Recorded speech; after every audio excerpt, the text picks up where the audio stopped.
Hello, it is 9 p.m. in RTD's time to English New Edition. For tonight headlines, we have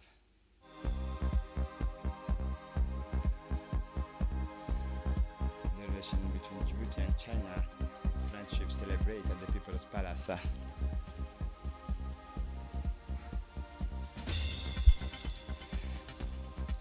The Minister of Interior presides over a workshop to launch activities of a national refugee law. For the international scene, Israel has killed 100 people since ceasefires came into effect. Welcome to our newsroom. The China-Djibouti friendship was celebrated this morning at the People's Palace with a musical performance by the Chinese artistic troupe from Gansu.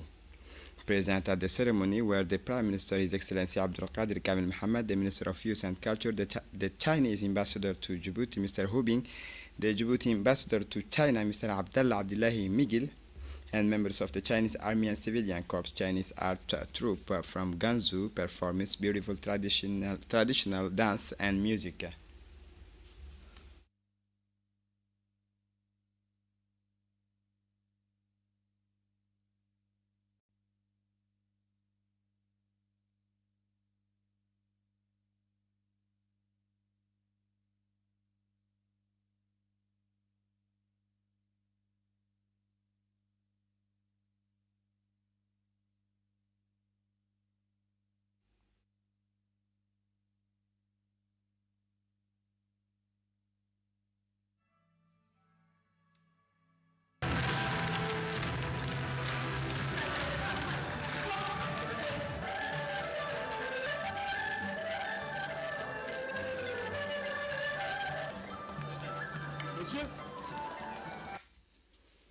Thus, the work began this morning and focused on the challenges of geopolitical issues facing the Arab world, where this street Arab parliamentarians have previously drawn up an Arab parliamentary conventions on the rejections of any infringement of inalienable rights of the Palestinian brothers people, including the forced displacement of Gaza, constant support for their cause, and the search for appropriate solutions for the creation of an independent Palestinian state.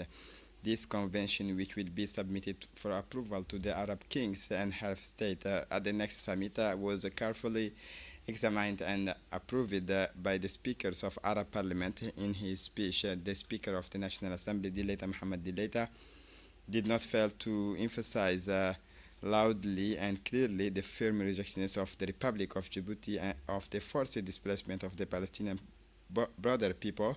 His Excellency then strongly denounced the provocative actions of the Zionist state against the Arab world, mainly the brotherly kingdoms of Saudi Arabia, and reiterated our country's unwavering support for the creation of an independent Palestinian state with the East Jerusalem as its capital. An official ceremony was held today at the Ministry of Finance to mark the launch of the Solid Waste Management Project and the construction of a technical landfill center financed by the European Union and the French Agency for Development. The event was attended by a number of leading figures, including the Minister of Finance, Ilyas Moussa Dawale, the Minister of Interior, the Minister of Social Affairs, Solidarity, as well as the managing directors of the offices of and the managing directors of the ADDS. The aim of this large-scale project is to modernize waste management in Djibouti by putting in place appropriate sustainable infrastructures.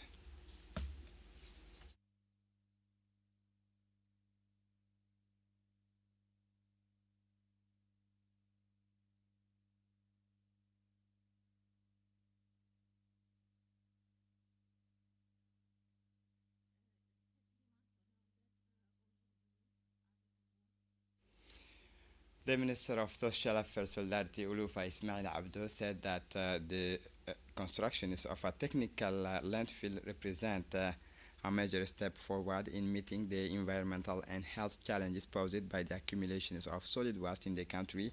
The project is part of a broader policy to promote sustainable development and strengthen the waste management capabilities of local institutions. It also includes awareness raising and community involvement initiatives to ensure the success and sustainability of the next infrastructure with the support of its technical and financial partners. Djibouti is thus taking a new step towards a better management of its resources and improved living conditions for its inhabitants.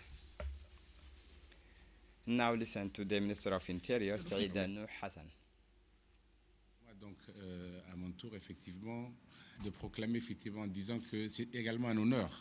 Allow me in turn to officially declare that this is truly an honor and a privilege to be here this morning for the launch of this significant and forward-looking project. As my esteemed colleague from the Ministry of Solidarity has already highlighted, this initiative addresses a pressing and crucial issue that lies at the very heart of our government's priorities. For years now, the problem of waste management has been the focus of multiple policies, programs, and initiatives aimed at improving the cleanliness and environmental health of our communities. These efforts have been particularly evident in the capital as well as in the regional headquarters, where waste collection and disposal systems have been implemented with varying degrees of success. However, despite these advancements, a fundamental question remains unanswered. Where does all this waste ultimately go? How do we ensure that its disposal does not create new environmental and public health hazards? Today, the establishment of this state-of-the-art technical landfill center is a timely and essential step forward, designed to manage waste in a safe, sustainable, and environmentally responsible manner. This facility will play a pivotal role in our border waste management strategy. Moreover, it will work in synergy with an upcoming biomass project, which is set to be launched in the near future. The integration of these two initiatives will not only enhance waste disposal efficiency but also contribute to energy production and sustainability goals. This technical landfill center is much more than just a place for waste disposal. It represents a major milestone in our ongoing efforts to protect the environmental, preserve public health, and build a cleaner, greener, and future for our generation to come. Let us all recognize the significance of this endeavor and commit to ensuring its long-term success through collective responsibility and continued innovation. The Minister of Finance, Ilyas Moussa Dawale, tell us more in this report.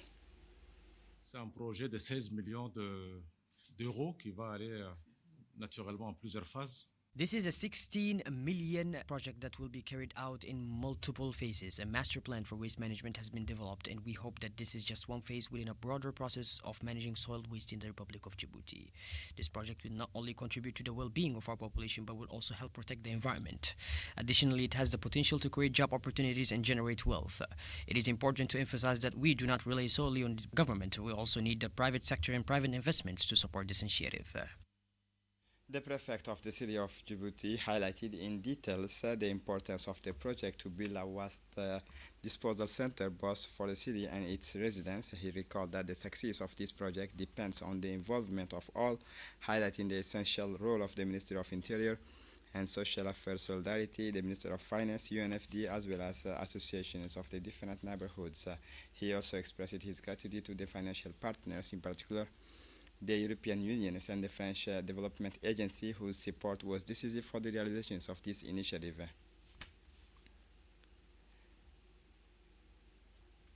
Djibouti's Minister of Interior, in collaboration with the Minister of Town and Planning and Housing, organized a workshop to launch activities linked to the implementations of the National Law on Refugee. The event was held at the Campus Key Hotels. The workshop was chaired by the Minister of Interior, Saïd Nouh Hassan, and attended by the Minister of City, Urban Planning and Housing, the Secretaries General of the two ministers, the World Bank representatives in Djibouti, the Executive Secretary of Honors, and the Deputy Executive Secretary of Honors, as well as the Director General of Arulos. The event brought together various stakeholders, including representatives of institutions, non-governmental organizations, and members of civil society.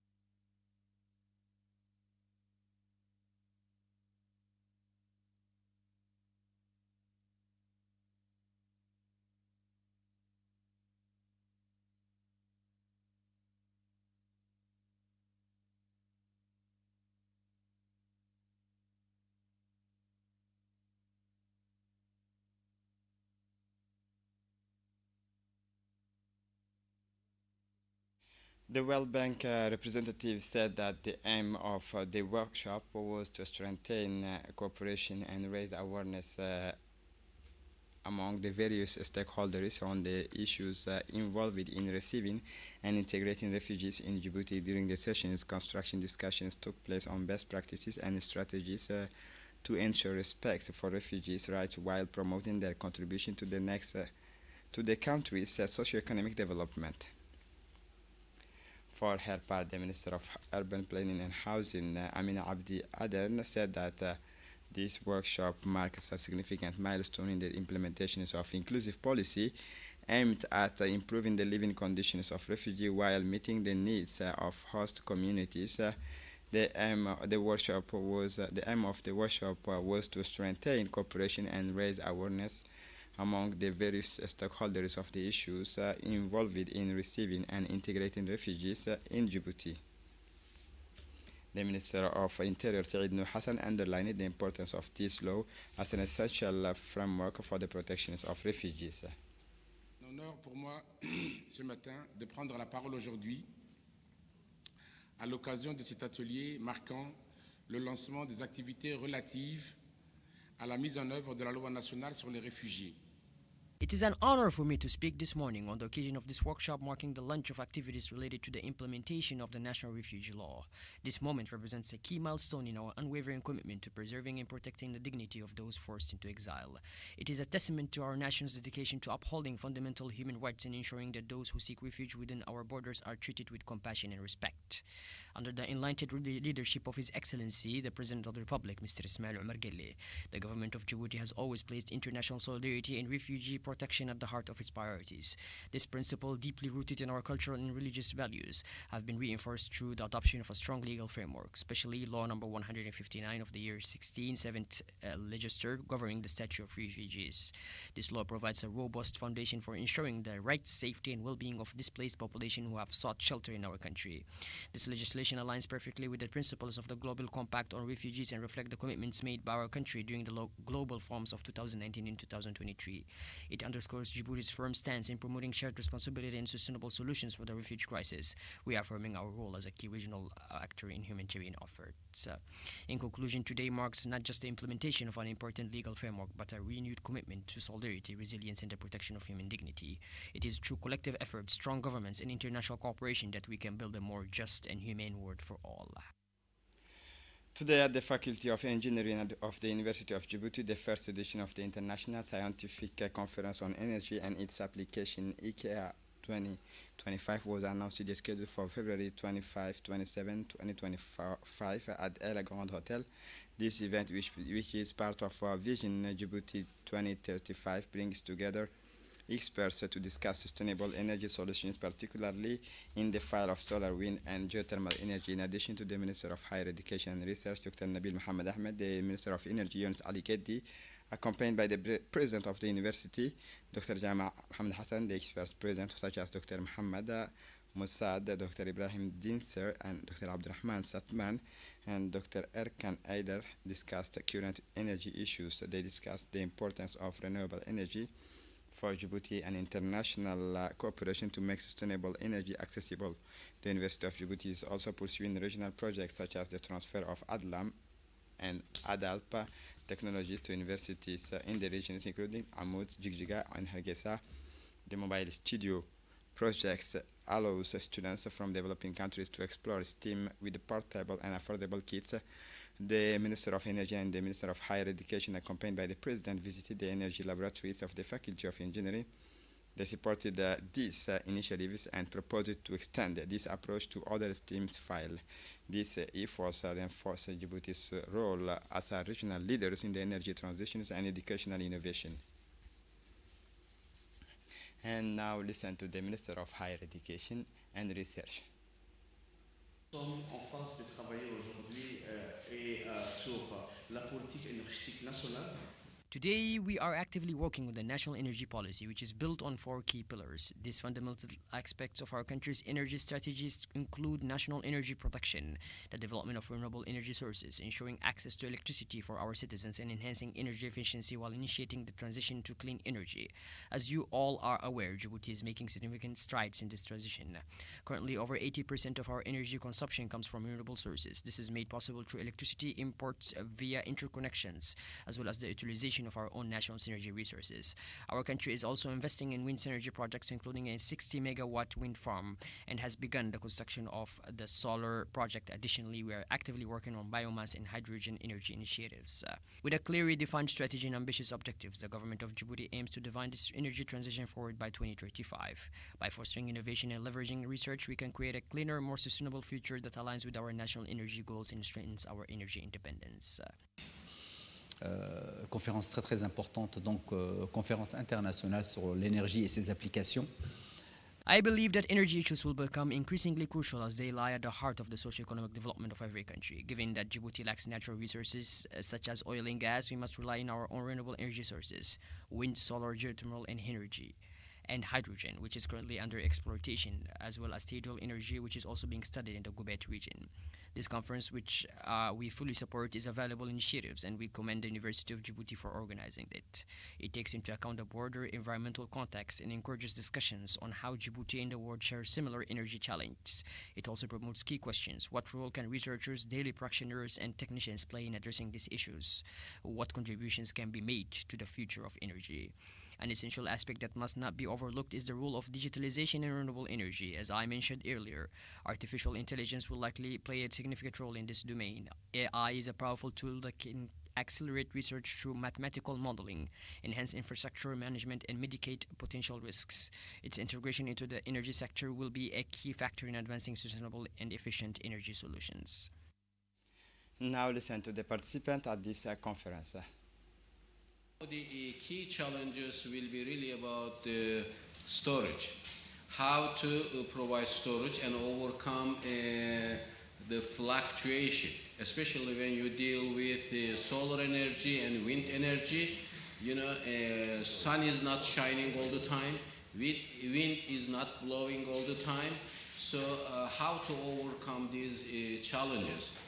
So storage is one of them. Definitely you can do storage either by going through some examples, for example, and we can generate, for example, electricity, store it by using physical storage methods such as hydro pumping or compressed air storage, or directly making it in the electrical form through electrochemical devices such as batteries.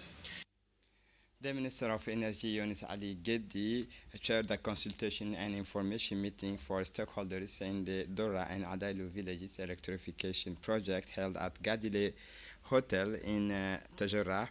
Its aim was to make the electrifications of these two villages a reality. The meeting was attended by the Minister of Environment and Sustainable Development, Mohamed Abdul Qadir Musa Halim, the Minister of Decentralization, Qasim Harun Ali, the Secretary General of the Prime Minister Offices, Naguib Abdallah Kamil, local authorities including the Prefect of Tajarrah, Mohamed Hamad Abbas, the Deputy Prefect of Tajarrah, Mr. Habib Jilani Ahmed, the Sub-Prefect of the villages of Dora and Adailu, Mr. Abdallah Kamil, and Mr. Mohamed Hassan, and representatives of the UNDP, Mr. Artan Saeed, Proxy Group, and Huawei, the company responsible for building the solar power plant in the two villages, also played an active part in the event. The expected outcomes of this meeting was to validate the electrifications of the villages of Dora, the choice of location for the future solar power plant, and the progress of work on the ground.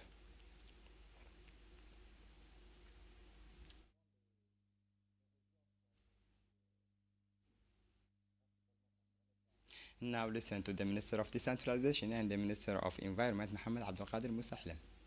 C'est un défi mondial parce qu'aujourd'hui, la politique du président de la République, c'est d'électrifier toutes les régions et même les régions les plus reculées. Why is this a global challenge? Because today the policy set forth by the President of the Republic is to electrify all regions, including the most remote areas. Why? Because without electricity, without water, and without energy, there can be no development. This project was implemented by the Ministry of Decentralization, while electrification was carried out by the Ministry of Energy. The Ministry of Decentralization plays a crucial role in regional development, ensuring that even the most isolated areas have access to electricity and that all regions progress at the same pace. The electrification process is already well underway and is being a reality. Today, we can confidently say that we are in full stride in expanding renewable energy, particularly solar energy, across the region. This progress serves as clear evidence that we successfully advancing regional development, a goal made possible through the policies of the President of the Republic. Le président de la République. Le projet a été initié par le ministère de l'Environnement avec l'appui du Fonds mondial de l'environnement. The project was initiated by the Ministry of Environment with support from the Global Environment Facility, as well as in collaboration with the Ministry of Energy, which serves as the focal point for rural electrification efforts. This project comes at a crucial moment for our country, aligning with the President of the Republic's Vision 2035, which prioritizes the electrification of even the most remote areas. During the implementation phase, it was observed that the village had a higher number of households requiring electrification due to its specific household structures and adaptation needs. Many of these households were built with durable materials, which influenced the planning of process to address financial gaps. The Ministry of Energy stepped in to provide the necessary additional funding. We are pleased with the progress made so far and look forward to securing further funding for future initiatives. These projects have served as pilots, and we are optimistic about the expansion of rural electrification. The Ministry of Energy has already identified and listed around 20 villages as part of the next phase of implementation. Now listen to the Minister of Energy, Younis Ali Ghedi. Merci encore pour cette fructueuse réunion d'aujourd'hui qui a été très enrichissante. J'aimerais, moi, revenir sur deux aspects uniquement sur les projets. Thank you once again for today's fruitful and enriching meeting. I would like to revisit two key aspects regarding the ongoing projects. We chose Dora as a pilot site. Although it is a small village, our goal was to enhance its energy capacity using our own funds. This is why the government of Djibouti will invest an additional 100 kilowatts, bringing the total capacity to 154 kilowatts for Dora, ensuring 24-hour energy supply. As you know, Huawei is a leading company in cutting-edge technology. With access to the latest innovations, we have also planned for Dora's future development. Our decision to allocate 150 kilowatts was based on an anticipated expansion. Once the power plant is completing, new housing and infrastructure will follow. Drawing from our experience with the CRL project, which started with 150 kilowatts for 300 households, we are ensuring that Dora is well urbanized with properly planned roads, electrical connections, water supply, and telecommunications. We urge local authorities to ensure detailed urban planning in collaboration with the Directorate of Urban Planning within the Ministry of Urban Development and Housing. This will enable seamless connectivity for essential services. We are committed to increasing capacity. What do we need now? First, we want engineers from the ministry, as well as technicians from Dora, to receive training during the construction of both solar plants. This will equip them with the technical expertise needed for plant operations. Rest assured, we will train as many technicians and engineers as possible to ensure the long-term sustainability of both solar plants. We call on local authorities to actively support the construction phase, ensuring smooth coordination between government technicians and project stakeholders in Dora. The Association Amical of the Neighborhood 6 Place Chameau successfully organized its second Free Medical Day. This major event perfectly illustrates the values of solidarity and benevolence. This initiative, carried out under the patronage of the Minister of Labor in charge of formalization and social protection, Mr. Omar Abdi Said, gave local residents access to free medical care while paying tribute to two emblematic figures who have marked the history of this community. This medical day, a real bridge between healthcare and the community, brought together doctors from the same neighborhood, testifying to a return to their roots, fueled by a deep appreciation of their origins. These practitioners, mobilized by their keen sense of social responsibilities, offered free consultations and comprehensive checkups and personalized advice. Their presence not only facilitated access to care for residents, but also strengthened the social ties that underpin the collective identity of the neighborhood 6 Place Chameau. Beneficiaries from all generations have expressed their gratitude to these health professionals who have combined competence and humanism. For many, this opportunity represents a lifeline in a context where access to healthcare often remains problematic. In addition to medical consultation, the day was also an opportunity to raise awareness of good hygiene and practices. The president of the Association of the Neighborhood 6 said that it is an honor and a great pleasure for me to be with you today for Medical Days, an event of particular importance to our community. On Sunday, February 16, 2025, the President of the Regional Council of Obok, Mohammed Hamad Ismail, accompanied by UNICEF representatives, Beat Dastel, and her staff. The delegation went to the most remote localities in the Obok region at the foot of Mountain Musa Ali to talk to the population about the daily difficulties they face on arrival. The delegation was welcomed by the people of Adgeno, led by the sub-prefect of Al-Alida, Mr. Muhammad Ali Umar. During the visit, a meeting was held with the community leaders, women and young people, the president of the regional council, the sub-prefect, and UNICEF representative were briefed on the thirst problems. Despite the density of the population and the existence of a school, the only basic infrastructure the inhabitants of Adgeno have to do accord to fetch water. However, MENFOB and UNICEF supply the school canteen. Discussions also focused on the difficulties linked to access, the lack of health facilities, and malnutrition.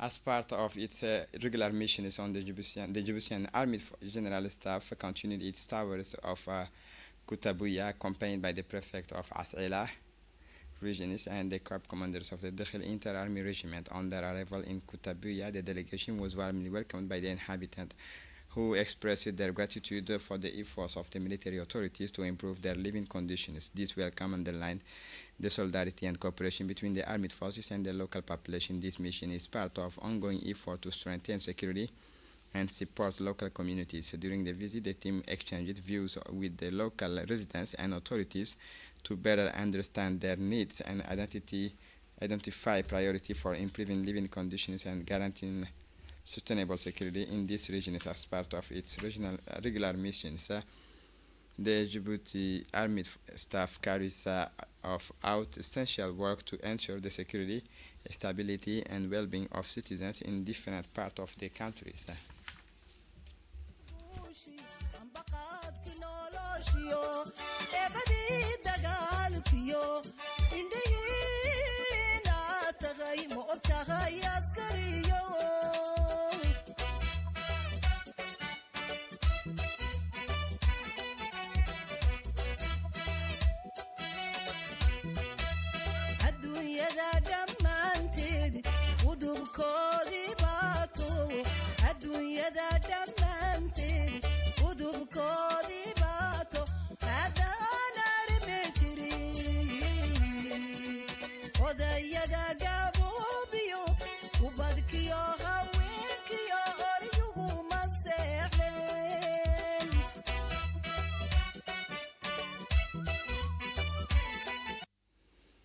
Recently, a new mission was carried out in the localities of Sadil, located in the As'ila region, under the directions of the local sub-prefecture and the corps chief of the Dakhil Inter-Army Regiment. As soon as they arrived, the delegation was enthusiastically welcomed by the locals.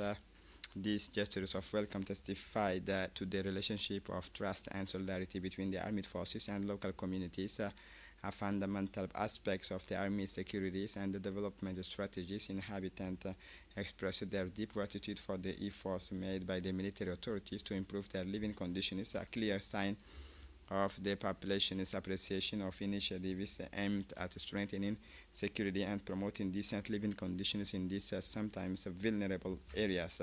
The main aim is to strengthen cooperation between the military and local authorities and to gain a better understanding of the real needs of the local residents. This is achieved through direct exchanges with the local population, during which military and civilian authorities can identify the priorities of local residents and implement concrete actions to improve their daily lives. Questions relating to security, access to basic services, infrastructure, and the management of the local resources.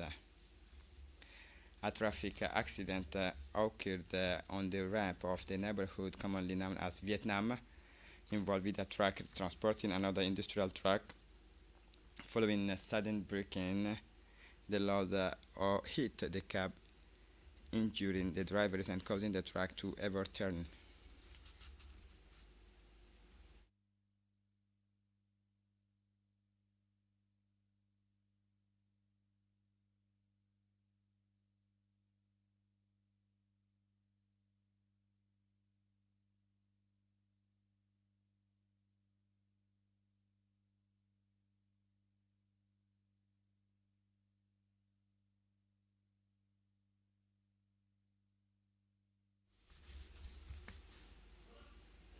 As part of the fight against the illicit trafficking of goods, a series of operations of the contraband cat took place at the Hol Army Military School.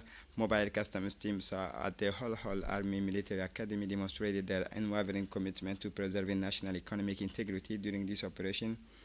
Agents from mobile customs teams and the Hol Army Military School succeeded in intercepting around 5 parcels of cat. The seizure was followed by immediate actions on the ground where the seized products were incinerated, affirming the country's determination to decisively eradicate this scourge. Cat smuggling, in particular, poses a serious threat to the local economies, and customs officers and the military are responsible to protect.